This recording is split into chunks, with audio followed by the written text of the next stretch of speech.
The older we get, the more we realize we're not going to be here forever. Life is flying by. Seems like just the other day I was in high school. Now that I'm 35, I think, where has this time gone? I'm kidding y'all, I'm 39. But when you realize how fast time is going, it should bring a sense of urgency, a sense of focus. Your assignment has an expiration date. Your time on this earth is not unlimited. When Jesus was about to be crucified, the scripture says he set his face toward Jerusalem because his hour had come. No more going to the desert, feeding the 5,000. No more waiting for the woman at the well. No more stopping by Zacchaeus' house for dinner. Those things were fine for a season, but now he didn't have time for distractions. His hour had come. God is saying to you, your hour has come.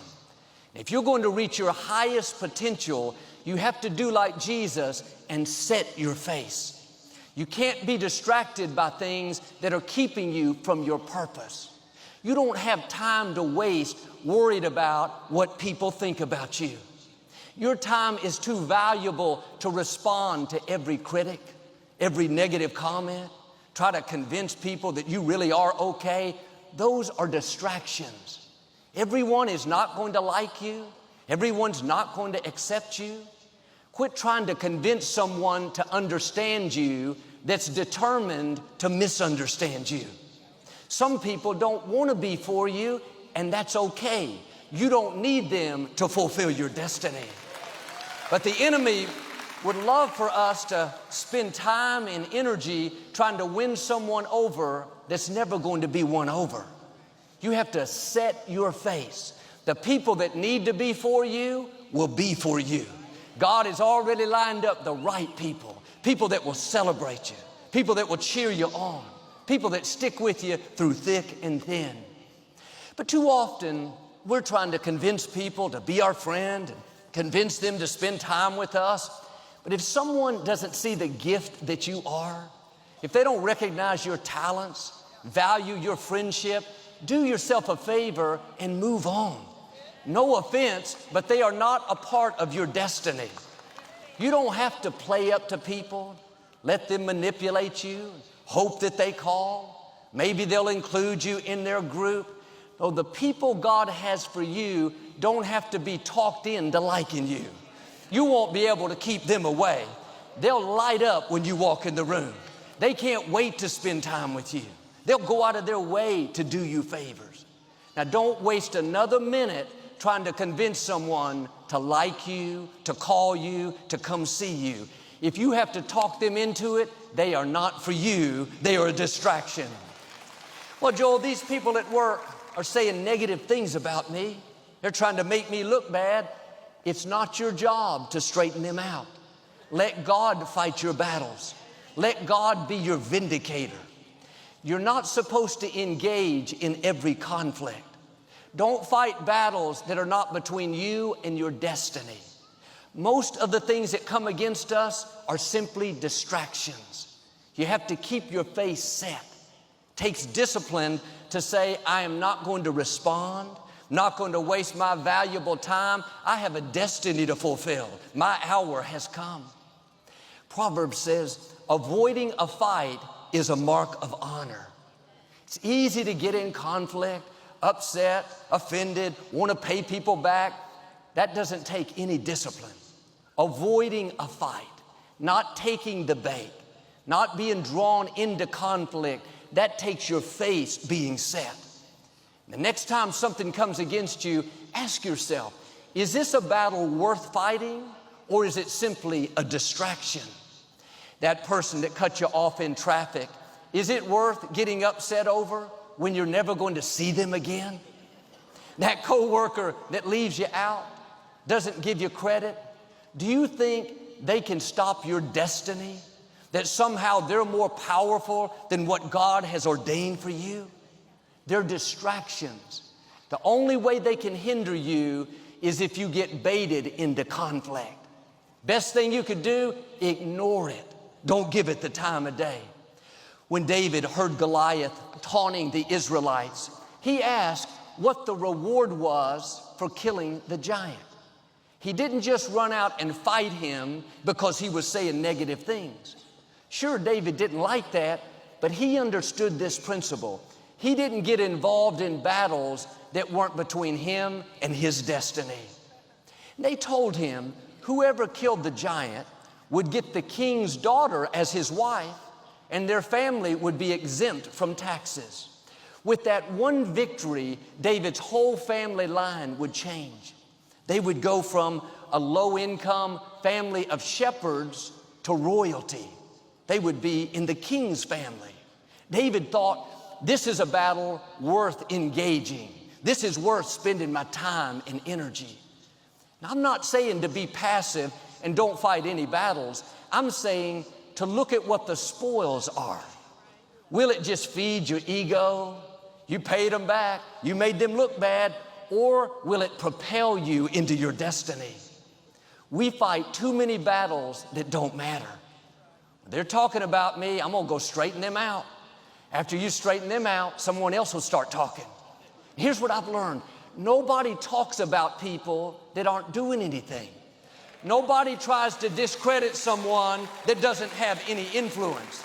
The reason they're talking about you is because you're a difference maker. You're a world changer. They can see the gifts, the influence, the favor on your life. The brighter the light, the more the heat. The higher God takes you, the more people are going to see you. And sometimes, instead of celebrating you, people will get jealous, try to pull you down, get you into conflict. Don't take the bait. It's a distraction. Keep your face set. Stay focused on your purpose. Before David faced Goliath, his father asked him to take lunch to his brothers that were in another city on the battlefield. David arrived and gave the lunch to his oldest brother. He was jealous of David. He said in front of everyone, "What are you doing here, David? What did you do with those few sheep you're supposed to be taking care of?" Instead of thanking David for traveling several days, he insulted him, tried to belittle him. Now, David had killed a lion and a bear with his own hands. He was young, but he was not a weakling. I have no doubt he could have taken care of his brother. But David thought, what are the spoils? What good is it going to do me if I embarrass my brother in front of his peers like he did me? He realized all that would do was feed his ego. There was no reward. The scripture says David turned and walked away. He ignored it. One reason we're talking about him is he knew which battles to fight. He didn't engage in every conflict. And Paul said in Romans, as far as you can, live at peace with everyone.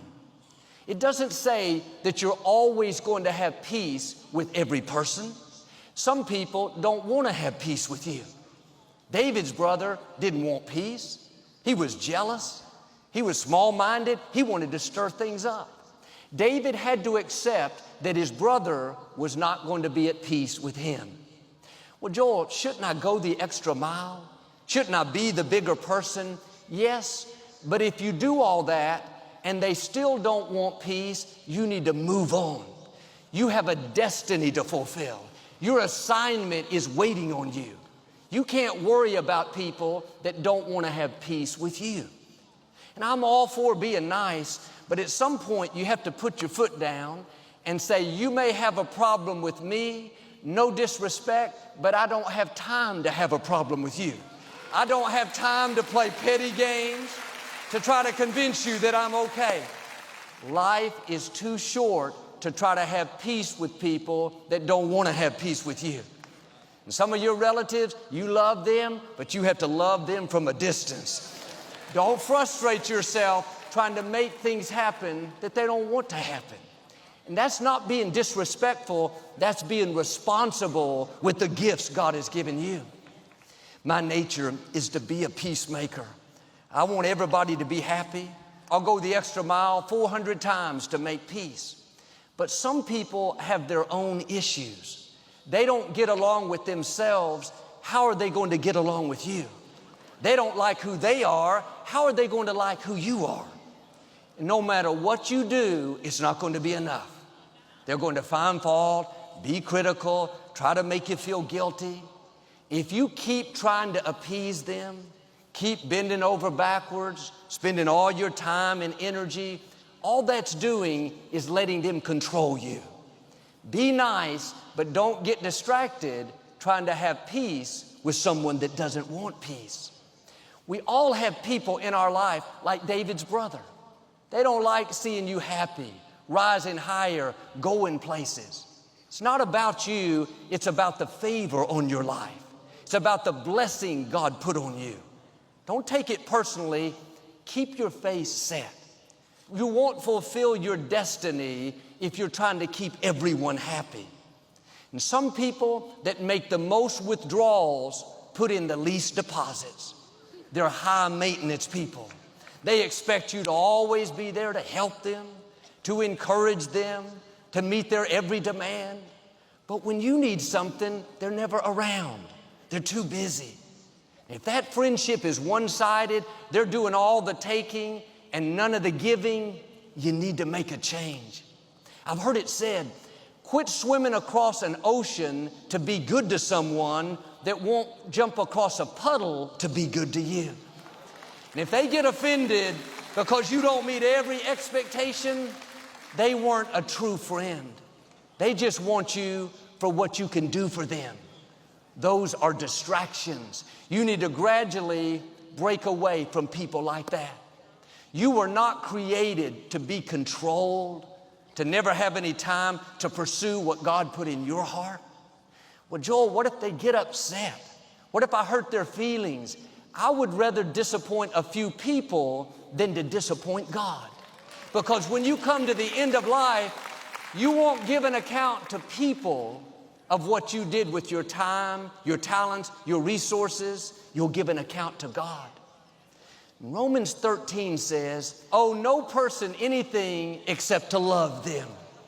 The only thing you really owe people is to love them. But if you think you have to keep everyone happy, and I got to keep this one cheered up, and I got to call this one every day or they'll get upset. I got to play up to my coworker or they won't be my friend. You are carrying a debt that you don't owe. Don't go through life trying to please everyone. If you try to keep every person happy, the one person that won't be happy is you. Come out from under that debt. Be nice, go the extra mile, but don't be a people pleaser.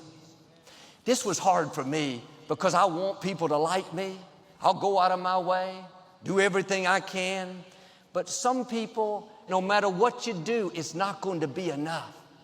It's very freeing when you realize you are not responsible to keep other people happy. You're responsible for your own happiness. Now, I don't mean to live selfish and only think about you, but don't take that false sense of responsibility thinking that other people's happiness depends on you.